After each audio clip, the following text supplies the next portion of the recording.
can't say this about season 4. It is going to be so worth the wait. Nowhere, actually. A wrecking machine. I'll take it. I'm still figuring out my own style, Mark, actually. It was great. It took 2 minutes and I had to answer, yeah, go for it. Are you sure you're not interested? I was like, don't ask me again. I can't refuse that twice.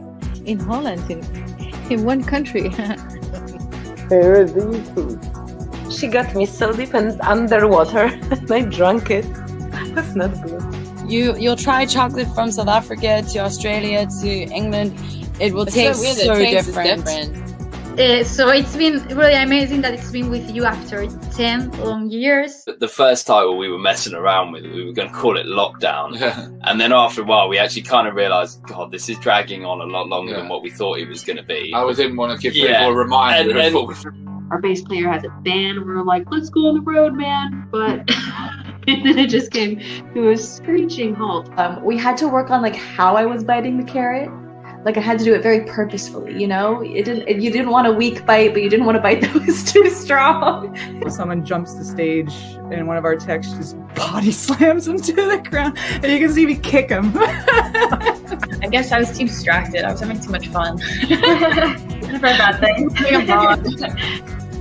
Hello, everybody. Hi, shut up. Hello. Hello, Mark.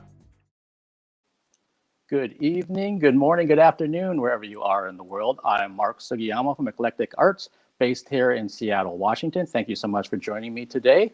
And I have a few things I just want to do some housekeeping with really quickly, is that the next live stream that I have that's confirmed is on Wednesday at 1 p.m. Pacific Daylight Time. And then I also have one on Thursday at 12:30 p.m. And then I have the round 2 of the Film Directors Symposium will be this Friday at noon p.m. Pacific Daylight Time. And then the Alice reunion will be this Saturday at 1 p.m. Pacific Daylight Time. The whole reason that I'm doing any of these virtual interviews for the last 188 of them is because of the wonderful band Alice. So we're going to get back together and kind of reminisce and talk about everything and update. And that's this Saturday. If you follow me as Eclectic Arts Media, one word, on Instagram, that is the best place to find out what's coming up, what are the details, how do I see this stuff, how do I get involved. And then some of it I migrate over to Facebook, but not all of it. So some of it's definitely exclusive to Instagram. And so we've got a busy week coming up, but I am really excited to talk to my guest today, and she has limited time. So let's get to things. My guest today is an award-winning filmmaker. Her feature film, Stray, is available through the Milwaukee Film Festival through May 20th. The hyperlink is in the YouTube description. So right after we're done with the interview, you could click on that and buy a ticket for the film. And it is a Magnolia Pictures release. They're also hyperlink down there. Please welcome to the Eclectic Arts Virtual Studio, Elizabeth Lowe.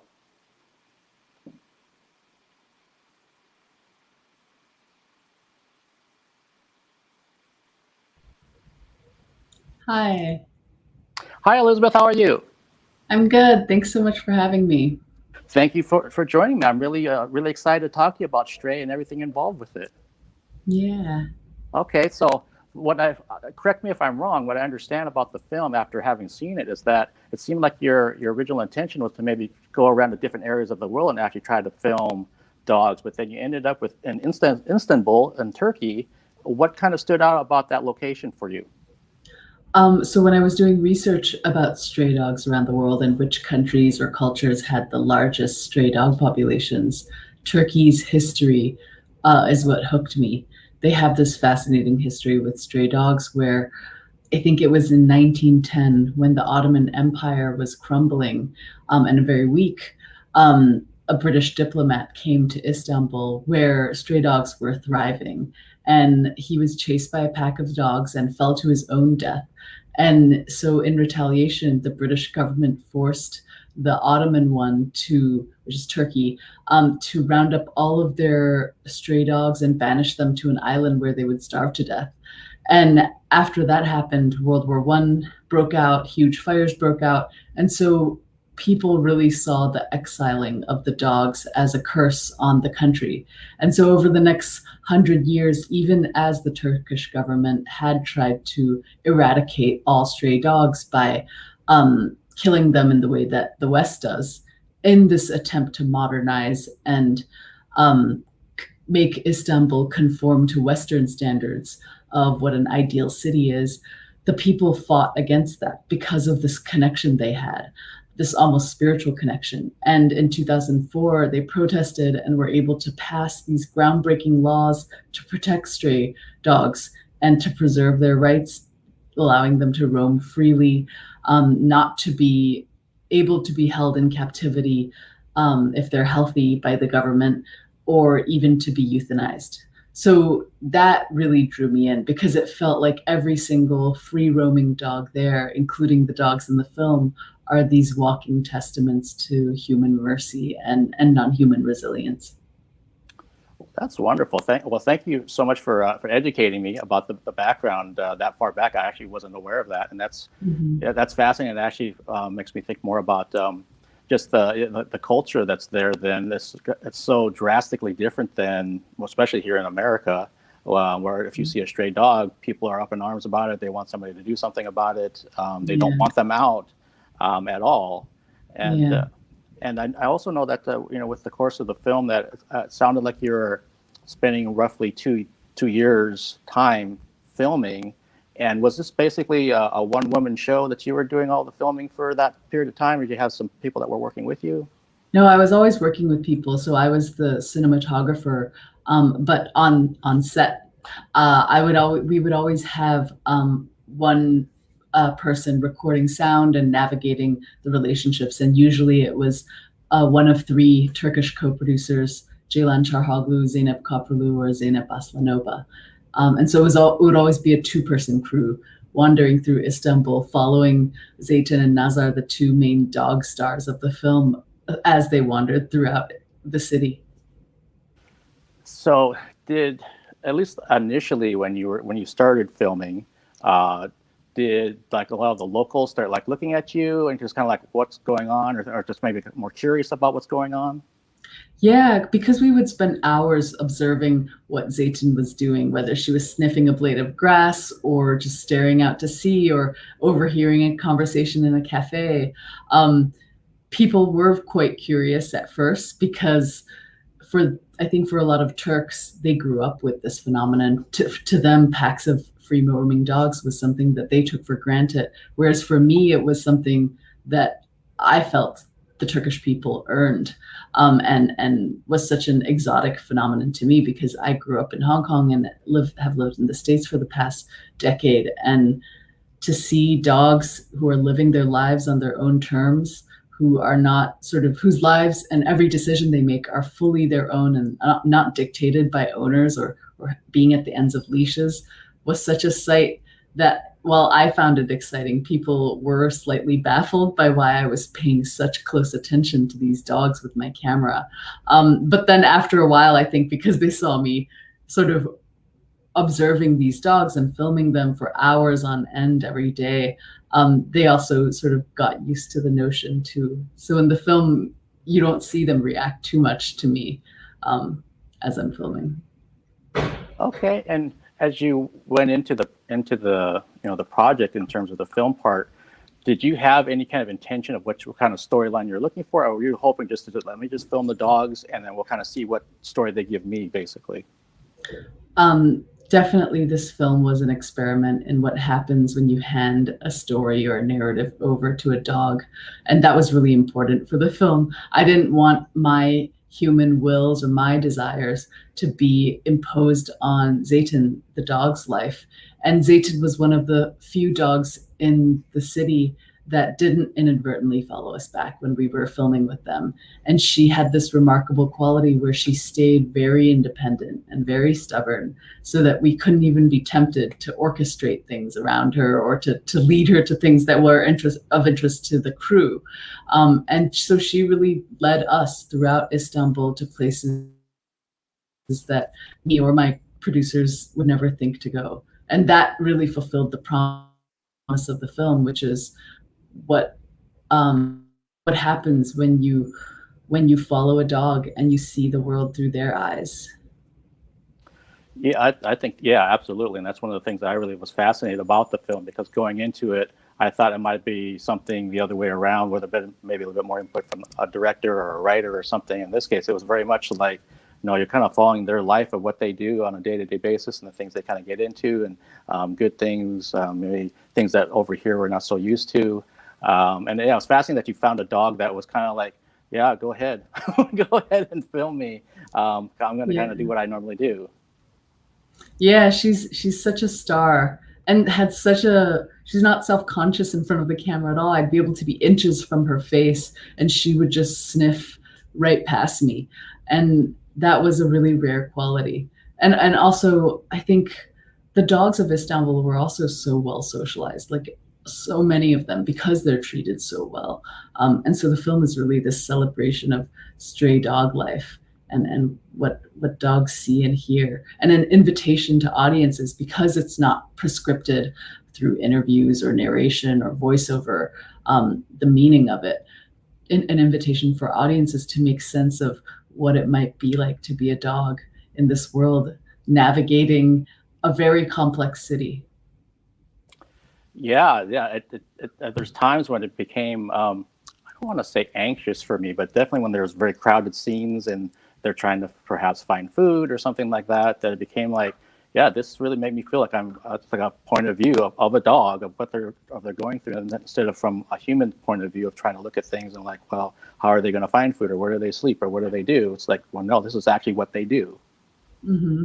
Yeah, and something that I was really surprised by was that I thought this was going to be when I set the film around stray dogs, I thought it would be a film about what is it like to exist without love, or to exist without status or security. And while those things, at least status or security, might be true in Turkey and in Istanbul, I found that the dogs were able to find food very easily and to find affection and friendships, passing friendships throughout the city, very easily in strangers and cafe goers. And in the film, you see Zeytin has this really beautiful on and off again relationship with this group of young men from Syria who are sharing the streets with her. And in her, they find a sense of home and belonging while being displaced. And to me, that was a really moving and profound bond that spoke to how we have such a primal relationship with dogs, that in our deepest times of need, as those boys were, dogs were a great source of comfort. Yeah, absolutely. And that's even more fascinating to me now that I think about it, that with the boys that were from Syria, that was something that sounds like it was organically captured then. As you're following Zeytin around, then it became, oh, now she's encountering these boys, and let's see what happens here. Yeah, part of the film's idea was, what does the world look like from the peripheral gaze of dogs, and whether dogs, stray dogs, who are some of the most disposable members of an urban fabric, whether they can take a pulse of what's happening in the world. And at the time that I was filming, and still today, Turkey has one of the largest refugee populations and has opened the country to refugees seeking shelter from war in Syria. And so the dogs become this window into all the lives that they're sharing the streets with, whether it's the refugees who are trying to make a living in Istanbul, or women who are taking to the streets, or just men, elderly men who are sitting by a bonfire because they're not able to afford a bar, to sit in a bar or something like that. I think the lives of stray dogs were really this way to look at many intersections of society that was happening in public spaces, because dogs are not allowed in private spaces for the most part, stray dogs. Yeah, no, and you're right. It became like another demographic, really, over there. That again, like we were saying pre-show, that we don't really see here in the U.S. And I just kind of have a curious mind. Was there like a second location that was a runner-up when you were doing your research besides Istanbul? That was even like a close second, or even a distant second? Yeah. I mean, I've read about the stray dogs of Moscow that know how to navigate the metro system in Russia. And so I was also very interested in going to Russia. And I know there's another film called Space Dogs that came out recently also that explores how Russians sort of sent stray dogs up to space. And I think I also went to Costa Rica, where they have this sanctuary where dogs just sort of roam freely, hundreds of them in the field instead of languishing in a shelter in cages as most dogs who are not euthanized do in the West or in other parts of the world that are less tolerant of dogs. Okay, that's interesting. Yeah, I was anytime I see certain things, I keep thinking, oh, if they, what were the other locations that maybe they're? I'm a behind the scenes person, special feature person. I love that kind of stuff. And I'm curious, do you know how the dogs are doing now?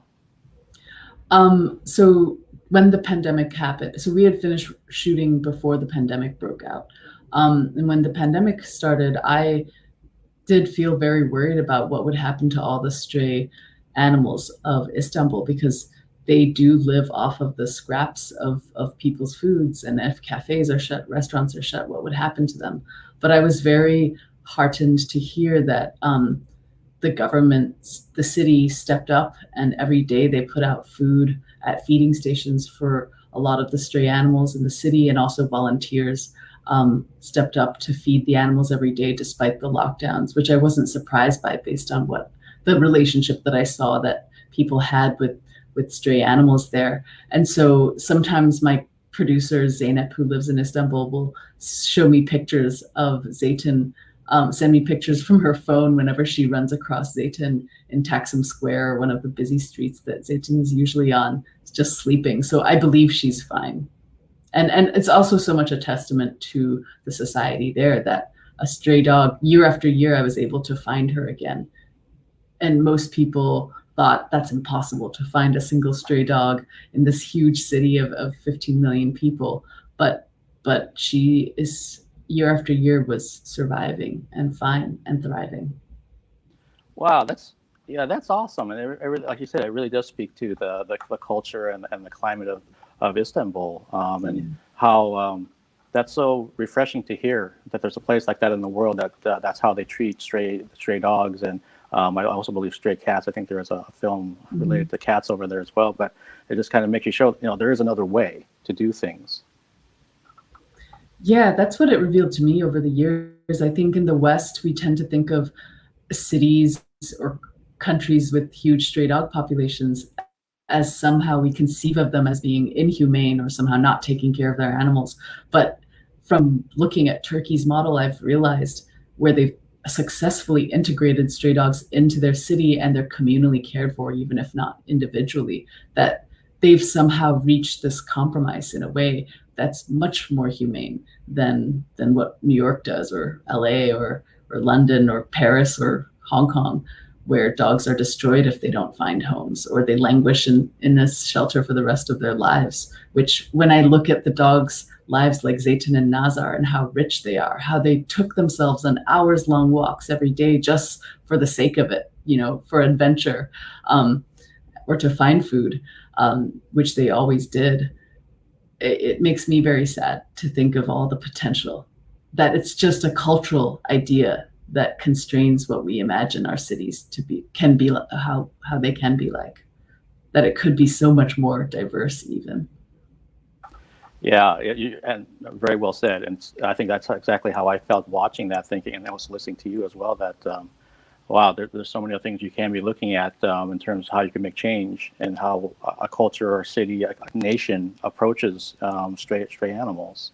I want to make sure that I'm being mindful of your time. And I know that at least with all the fine film people that I've had the pleasure of talking to over the last year or so, they usually tell me that whatever idea they started with is never what they actually end up with their films. Was that kind of the case for yours, or was it a little bit different since you were kind of going in from the dog's perspective? I always knew that the concept of the film would be to follow a stray dog, and through that dog, as they cut across class, ethnic, and gender lines in the way that only a stray dog can in the city of Istanbul, going from cafes to derelict ruins to eavesdropping on protests, that the dogs would be windows into eavesdropping on conversations that we normally wouldn't be privy to. So that was like a concept that I always knew I had in my mind. But in terms of how it turned out, I had no idea that the whole film was going to hang on the back of one dog, basically Zaytun's life and the two companions that she comes across, Nazar and Kartal, and also the relationship that she has with the young men in the film. She led me to them, and yeah, I had no idea that the film was going to turn out to be a portrait of just her life and what she experienced in the city, because I thought it was going to be this global cultural comparison of how a single species like a stray dog can have such different value and be assigned different value in different cultures. Okay, yeah, that's makes perfect sense that she led you to different things that you had no idea, and like you said, just for it to be somewhat singular in terms of which dog you were following, you think I'm going to be comparing, or at least even in Istanbul, it might be like a group of dogs that kind of stand out for whatever reason. And with myself being in the Northwest, it sounds like your next short film had some Northwest ties. Is that true? Oh yeah, I have a tiny short film that I edited together that I had actually shot while I was in the process of making Stray and sort of taking a break from the edit. I had traveled to Washington, where there is a wildlife rehab center called Sarvi Wildlife Center. That's a fully donation-run place where they take care of any injured wildlife that comes their way, whether it's raccoons, sparrows, crows, weasels, any number of small animals that live in the forests or the cities of the Pacific Northwest. They take care of them, and so it's a 5-minute black and white film that's doing the festival circuit now. And it's next playing at Full Frame Film Festival, I think. Okay. And also the Maryland Film Festival. Nice. I'll have to make sure that I try to find a way to watch it through one of the festivals. Totally intrigued since I'm here in Washington, and also just the subject matter. And again, one thing I want to kind of talk about for those out there that aren't familiar with Elizabeth's film Stray, but also she's done several award-winning short films that I had a chance to preview, and they're all on her site, which is also in the YouTube description. So you can check that out once we're done here with our interview. But all of them have such interesting socially based topics to me. I know, like with Hotel 22, the 24-hour bus, and the homeless population that ride it in the evenings. And then there's Mother's Day with the kids getting transit on Mother's Day to go visit their moms who are in the penitentiary system. And is this something that's always been like a part of you since a young age in terms of being socially aware and wanting to tackle these subjects, or did it develop later? I think this sensibility and this perception of the world being a very unequal place that's defined by hierarchies that are quite oppressive to people who find themselves away from the centers of power. I've always been aware of that growing up in Hong Kong, which is one of the most unequal places in the world, and then also in the States when I emigrated there to study and then to live. I think it's just something that I was very sensitive to. And then I feel as a filmmaker and as a documentary filmmaker, one of the things that a camera and filmmaking does best is to tell this, is to be able to capture reality as it is. And if you're watching carefully, and if you allow audiences to observe life carefully, they will also see these cracks in society. And that's what I hope to do with my films by setting them in the peripheries, in the margins, away from the centers of power, that the view of the world that we live in is hopefully depicted more accurately than fantasies from the center. Okay, wow. Again, I have kind of a random mind, but I love listening to you talk because you definitely are extremely intellectual. And I don't know what other way to say that, but I'm learning a lot by listening to you do this interview, and I really, really appreciate that fact. I always say to people that anytime I learn something new, that's always a good day. And I'm learning a lot right now in 20 minutes. so thank you for that. And I'm curious, are you in the preliminary stages of working on a second feature-length film? Yeah, I've just finished 2 short films that were set in China, and am pre-producing my next feature-length documentary that I can't talk about now because I'm still in the early phases of development on it.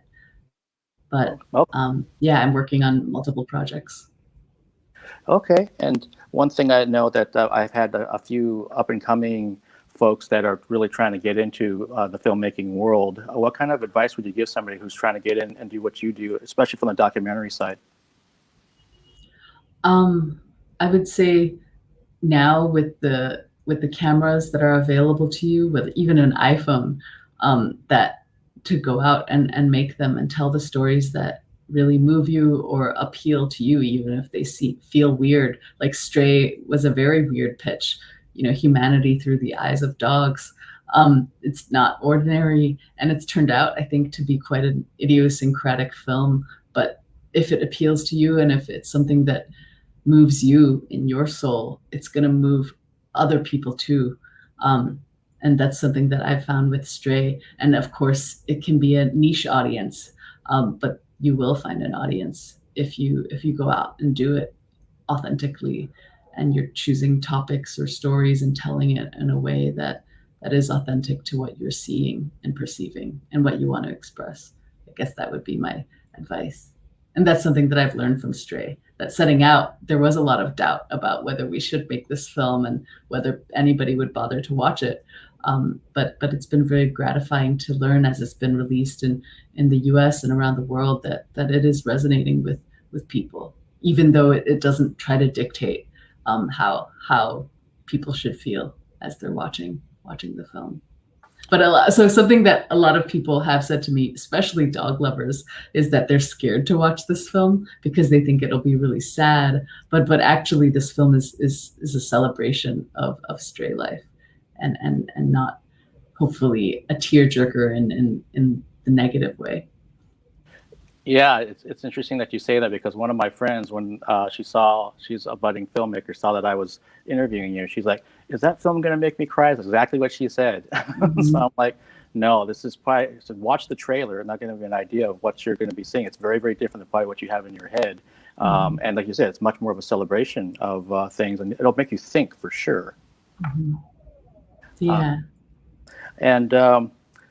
Gosh, I have so many other things I'd love to talk about, but maybe we'll end up doing a part 2 down the road when some of your other things are ready to come out. But I know one thing too is that with Stray and the way that it was done, is there any way that, I don't know if you'd ever want to do that kind of thing, but was there any way that you do some type of follow up to it, even as a short film? So we, during production, we did actually film in 2 other cities in Turkey, one in Kars, which is this really remote religious city on the border of Armenia in Turkey, and then one in Bodrum, which is along the Aegean coast, a luxury sort of beach town where a lot of people park their yachts there, following 2 other sets of dogs in these very different environments. And they didn't make it into the final film, these dogs in their cities. And so now there are deleted scenes and short films on the DVD of Stray. And in my mind, I think it would be fascinating to look at different cultures through this perspective of dogs, or to spend 10 years following a dog's life, like Zayton, from the beginning until the end. But that's a production feat and challenge that I don't know if I'm gonna undertake in the next few years. But I would love if more people made films about this. And I know there are several filmmakers that are making films about similar topics. Okay, well, that's awesome to know. And is the DVD available now, or is it coming out soon? I think it is available very soon in June. Okay. For ordering. Okay, awesome. So again, everybody, the film is Stray. You can go to the description in the YouTube description right now once we're done with this, and you can click on any of the links that are there. They'll take you to not only Elizabeth's official site, but also a way to watch Stray. And Elizabeth, thank you so much for taking the time today, or this morning over there, to do this interview. I so appreciate it, and I hope actually that we get a chance maybe down the road to do a follow-up part 2 and kind of touch base again and see where you're at with your new projects. Yeah, thank you so much, Mark, for this great conversation and for sharing Stray with your audiences. Thank you. Have a good day. Bye. Bye.